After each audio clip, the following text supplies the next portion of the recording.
फैसल नसीर जो है आईएसआई के जो डिप्टी डायरेक्टर हैं, उनको डर्टी हैरी कहते हैं, क्योंकि वो जिन लोगों को भी वो तशद्दुद करते हैं, इंतहाई घटिया किस्म के तशद्दुद करते हैं लोगों के ऊपर, वो इस वजह से फैसल नसीर का नाम डर्टी हैरी है।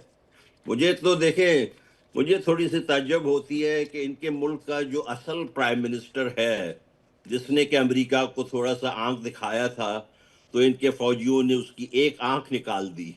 वो जो शख्स जो है जिनके लिए ये कह रहे हैं कि वो इंडिया से मिला हुआ है पीटीआई के लिए, बहुत अफसोस होता है। ऐसे मुल्क का फ्यूचर क्या होगा?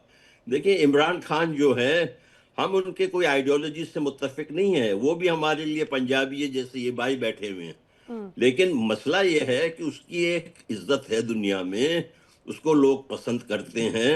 उसके साथ जो ये कर रहे हैं, गलत कर रहे हैं, ये अपने मुल्क को खराब कर रहे हैं। हम इनको क्या समझाएं? फिर ये कह रहे हैं कि हम इनका मुल्क तोड़ रहे हैं। ये तो खुद अपना मुल्क तोड़ रहे हैं। और ये जो आसिम मुनीर जो है, ये तो वाकई में इमरान खान सही कहता है, ये चरिया जनरल है। देखिए, इसके 4 दिन रह गए थे, खत्म हो रहा था इसका टेन्योर, कि इसको दोबारा जो है शहबाज शरीफ ने ले आया। उन्होंने इस वजह से लिया कि ऐसे बंदे को लाएंगे कि इमरान खान को दूर रखे इक्तिदार से। ये इतने छोटे इनकी दिमाग है जो अपने इक्तिदार के लिए अपने मुल्क को दाव पे लगा देते हैं। इमरान खान ने तो सही किया था कि अमेरिका के कहने से थोड़ा सा दूर जाने की कोशिश की थी। तो जो इनके जनरल जो अमेरिका के चेले हैं, उसने उस इमरान खान का क्या हाल कर दिया है, बहुत अफसोसनाक बात है। ऐसा नहीं होना चाहिए। और फिर इस जनरल को आप देख लें, अपने ही शिया आबादी को कहे कि भाई आप वहां चले जाए। अब ये जो इरशाद भाई हैं यहाँ बैठे हुए, इन्होंने 2 बात यहाँ कही। पहले तो इन्होंने कहा नहीं, ऐसी कोई बात ही नहीं हुई थी। फिर बाद में इन्होंने कबूल किया और फिर कहा कि नहीं, ये उनके लिए नहीं कहा गया था, उन लोगों के लिए क्या कहा गया था। अमेरिकन मरीन्स ने फायर करके 11 शिया नौजवानों को कराची में कत्ल किया है। अरागजी साहब ने सही कहा, उन्होंने कहा कि हम ये जो 11 शिया कराची में शहीद हुए, हम उसका भी बदला लेंगे। देखें, इनको अपने हमसायों से अच्छी तरह ताल्लुकात रखने चाहिए।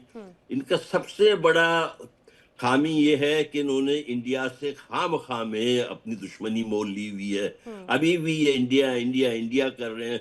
भैया, इंडिया के लोग शरीफ लोग हैं, सीधे लोग हैं, इस वजह से आप बदमाशी किए जा रहे हैं। हम तो इंडिया से कह रहे हैं हमें अपने मिसाइल दे दें, हम आपके ऊपर हर रोज लाहौर और रावलपिंडी में मिसाइल मारेंगे, तब आपको समझ आएगा।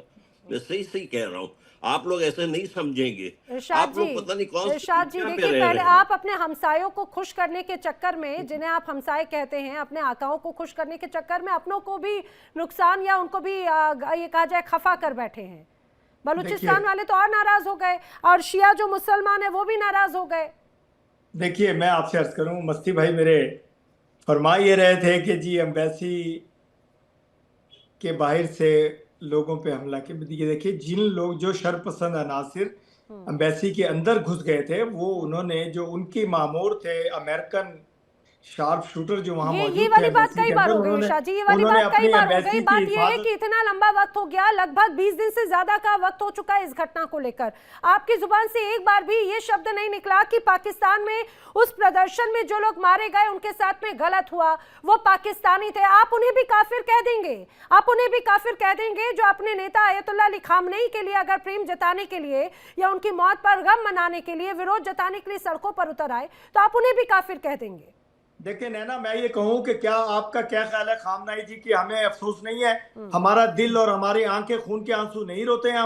हम लोग नहीं सोते हैं रातों को भी। हमारी ख्वाहिश ये है, हम तो पूरी दुनिया, ईरानी तो हमारे बहन भाई हैं, हमारे बच्चे हैं, हमारी माएँ हैं, हमारी बहनें हैं, हमारे बुजुर्ग हैं। हम तो हर दुश्मन के लिए भी, जो काफर हैं उनके लिए भी बात करते हैं कि खुदा खैर करे, पूरी दुनिया जंगो जदल से बच जाए। हम तो आज भी कोशिश क्यों कर रहे हैं, मेरी हुकूमत, मेरे वजीर आजम, मेरे आर्मी चीफ, डैमेज कंट्रोल ये कोशिश कर रहे हैं कि ये अमन हो जाए। दुनिया जानती है डैमेज कंट्रोल की कोशिश हो रही है। मैं अब आगा अब्बास रिजवी जी का रुख करूं, लेकिन उसके पहले चूंकि इरशाद जी आपने एक बात कही थी कि भाई हिंदुस्तान और पाकिस्तान में अंतर या समानांतर या अभी जो बड़ी परिस्थितियां हैं, भारत का प्रधानमंत्री और पाकिस्तान का प्रधानमंत्री जब संसद में आकर बोलता है ना इस पूरे ईरान की परिस्थितियों को लेकर, आपकी तरफ से आके पाबंदियां लगाई जाती हैं कि अब ये कहा जाए कि तेल पर पाबंदी है, राशन पर पाबंदी है, ये कहा जाए कि जिस रूप में कीमतें बढ़ाई जा रही हैं, और हिंदुस्तान का प्रधानमंत्री क्या कहता है आके, मैं चाहूंगी इरशाद जी को भी स्क्रीन पर लेकर आइएगा।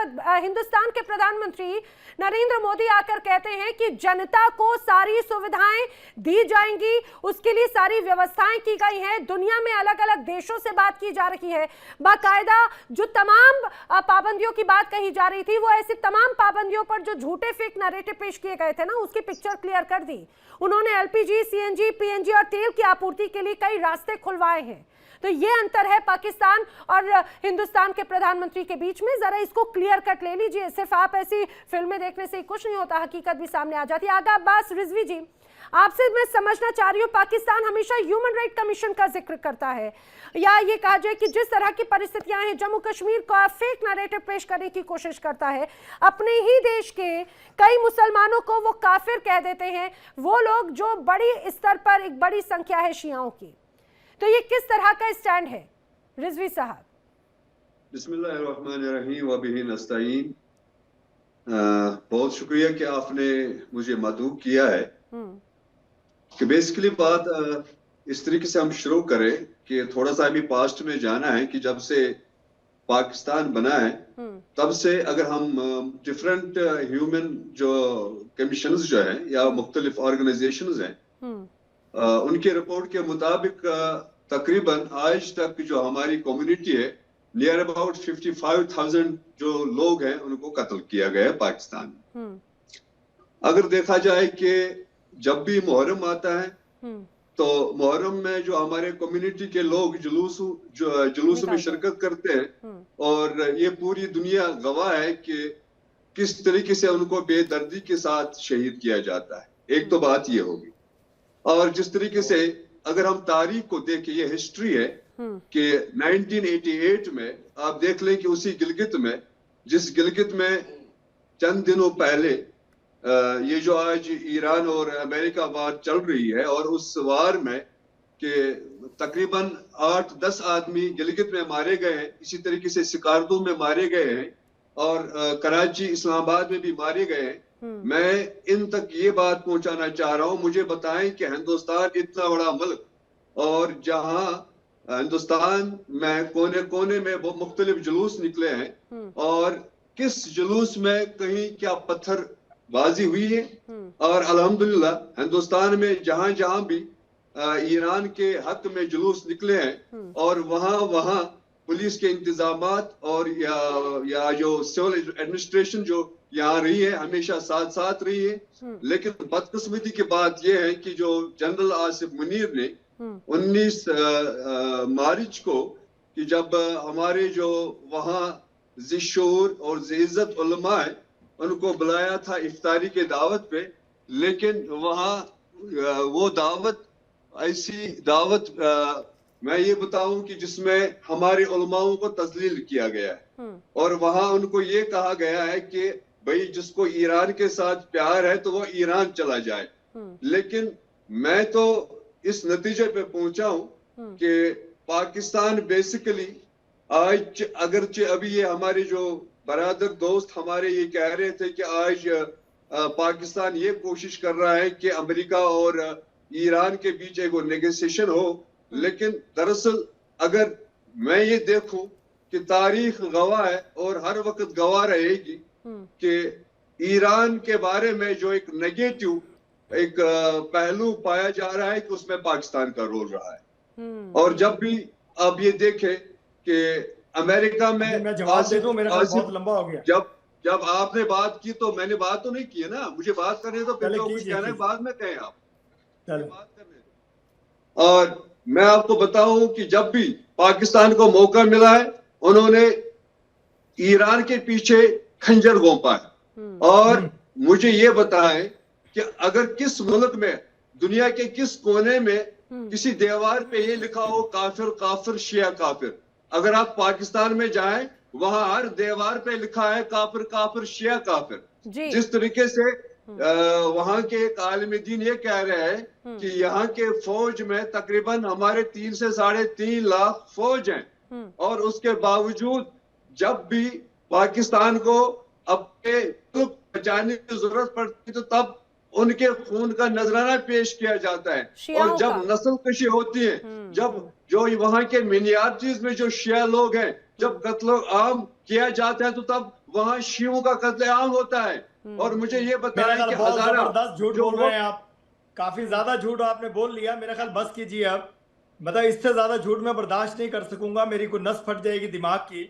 जितना आप झूठ बोल रहे हैं, जिस तरीके से झूठ बोल रहे हैं आप हिंदुस्तान के चैनल पर बैठ करके, मुझे बताइए कि कौन से जुलूस में और कौन सी जगह पे खून रेजी अहले तशरीफ भाइयों की होती है और कब हुई है। ये फिरका वाराना फसादात जहां भी होते हैं उसको कंट्रोल कौन करता है? हुकूमत पाकिस्तान करती है, हुकूमत के लोग करते हैं, हुकूमत के नुमाइंदे करते हैं। देखिए कहाँ लड़ाई नहीं होती फिरका वाराना।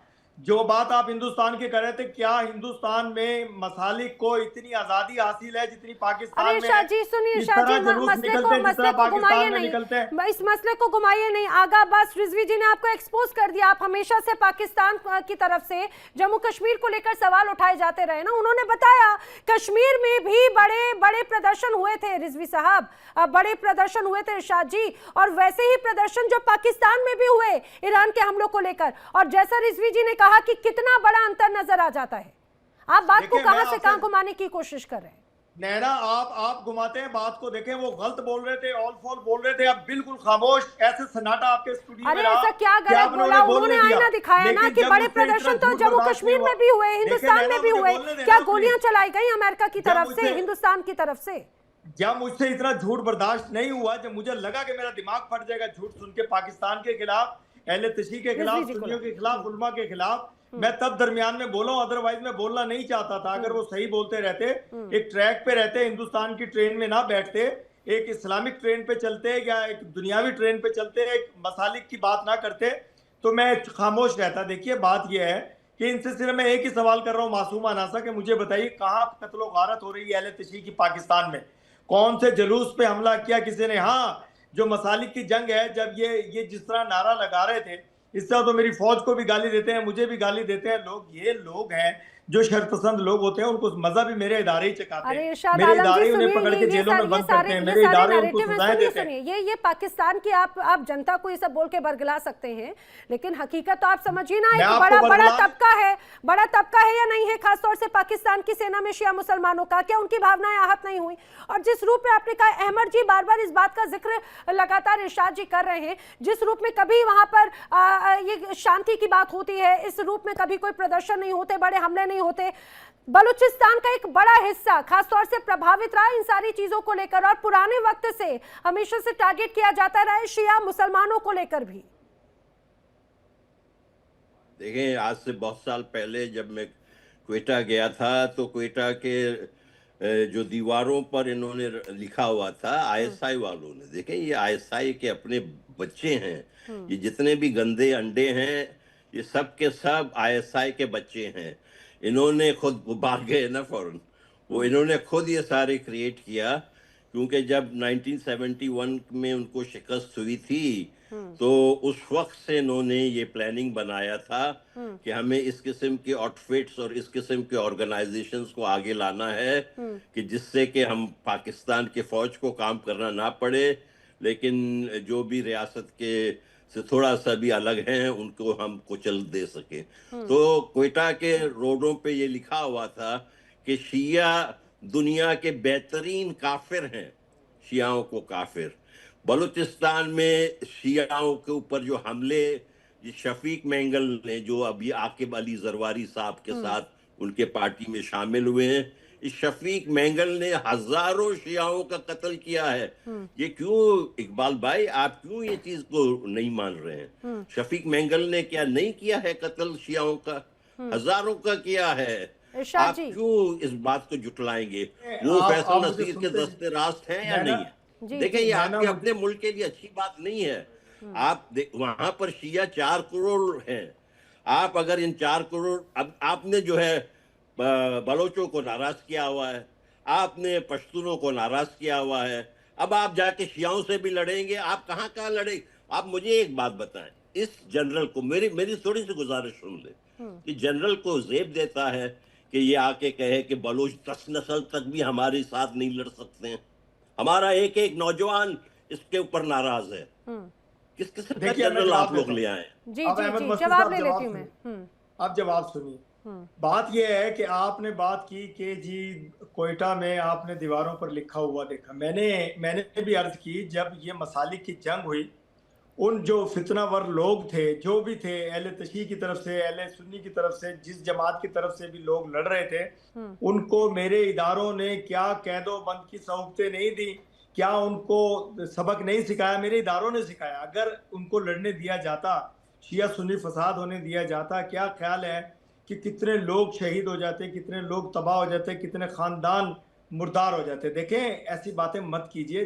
दुनिया में हर जगह इस तरह के फितना फसाद के लोग होते हैं जिनको, लेकिन इरशाद आलम जी, दुनिया में हर जगह हो सकता है, लेकिन फिर आप या तो ये अपने आप को एक आ जाए मुस्लिमों का रहनुमा मानने से इनकार कर दीजिए सीधे सीधे।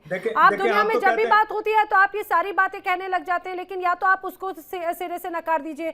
आलोक साहिब जी, आपकी इस बात पे आलोक साहिब जी कुछ कहना चाह रहे हैं? जी नाना जी, देखिए, मैं इनके साथ डाटा से बात करना चाहता हूँ, क्योंकि बिना डाटा के हर चीज झुठला देंगे। डाटा इन्होंने बताया कि पाकिस्तान बहुत कंगाल है, लेकिन बहुत ही इनकी प्रेस्टीज है और इनकी इज्जत है। इनकी इज्जत का मैं नमूना पेश कर रहा हूँ। 2018 में इनके प्रधानमंत्री, हम 2025 की बात करते हैं, सुन लीजिए ना, अभी मेरे को कहने दीजिए, मेरे को कहने पीछे आप 2018 में 18 विश्व में ऐसा, मैं वो उदाहरण दे रहा हूँ जो विश्व में आपको नहीं मिलेगा कहीं। किसी दूसरे देश की इतनी बेइज्जती नहीं हुई है। एक प्रधानमंत्री को जॉन एफ कैनेडी एयरपोर्ट पे 2018 में फ्रिस्किंग किया गया। 2025 में अभी अजरबैजान के जो आपके एम्बेसडर हैं, उनको पकड़ कर डिपोर्ट कर दिया गया, वहां से निकाल दिया गया। क्या इज्जत है साहब? कोई देश के प्रधानमंत्री की फ्रिस्किंग आपने दुनिया में देखी है? आपने दुनिया में किसी एम्बेसडर को जिसके पास पासपोर्ट और वीसा हो, उसको वहां से पकड़ के डिपोर्ट करके निकालते हुए देखा है? एयरपोर्ट पे, लॉस एंजलिस एयरपोर्ट से डिपोर्ट कर दिया गया। मैं इज्जत की बात बता रहा हूँ आपको, कितनी इज्जत है आपकी, वो आपको बता रहा हूँ आपको कितनी इज्जत है। पता है कि किसी एम्बेसडर को निकाला गया हो, पासपोर्ट छीन लिया गया हो, उसको जहाज पे बिठाया हो कि खबरदार दोबारा मत आना। कनाडा से हिंदुस्तान के पूरे एम्बेसी के स्टाफ को, एम्बेसडर को दुत्कार के निकाला गया। आप बताइए, क्या मेरे किसी एम्बेसडर को निकाला गया? इरशाद साहब सुनिए, इरशाद साहब, वो तो दुनिया में हजारों ऐसे एग्जाम्पल हैं कि अगर रिश्ते खराब हो जाते हैं तो आप उसके राजदूत को बाहर कर देते हैं। देखिए इंडिया डेली 24/7 अब आपकी स्मार्ट टीवी पर। इंडिया डेली मौजूद है सभी डिजिटल प्लेटफॉर्म पर लाइव और लगातार। इंडिया डेली 24/7 हर दिन राष्ट्र को समर्पित।